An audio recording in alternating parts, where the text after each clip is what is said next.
Bonjour à tous. J'ai déjà eu l'occasion à plusieurs reprises de parler de la prière et de l'exaucement des prières.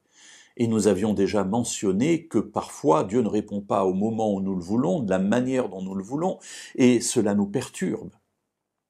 En fait, j'ai mis du temps à comprendre le sujet que je voudrais traiter avec vous durant les 6 émissions qui vont suivre sur la lettre aux Philippiens, le chapitre 4 et les versets 4 à 9. Ici, Paul nous parlera d'un exaucement particulier des prières, et qui me semble être l'exaucement fondamental. Jésus d'ailleurs en parlera aussi en d'autres termes. Voyons cela dès aujourd'hui, si vous le voulez bien. Philippiens chapitre 4, versets 4 à 9, et aujourd'hui nous resterons sur le verset 4 uniquement. « Réjouissez-vous toujours dans le Seigneur, dit Paul. Je le répète, réjouissez-vous. » Ce passage m'a souvent posé des problèmes parce que je ne peux pas me réjouir toujours. J'ai des difficultés dans ma vie et vous en avez certainement aussi. Alors, c'est difficile de dire je suis toujours dans la joie.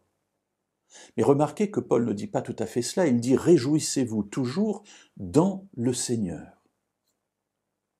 Alors, il nous invite à comprendre que en Dieu, en Jésus, nous pouvons trouver un motif de réjouissance même lorsque nous traversons des difficultés. Il va expliquer pourquoi ou comment après. Mais déjà, il le pose comme un point de démarrage de notre réflexion. Réjouissez-vous toujours dans le Seigneur. Alors, mes amis, dans les difficultés que nous traversons, où parfois nous oublions que Dieu est là, tant les problèmes sont forts, nombreux, stressants et prenants, Paul nous invite à nous réjouir en Dieu, en sachant qu'en lui se trouvent déjà toutes les réponses à nos difficultés, toutes les réponses les meilleures à nos difficultés.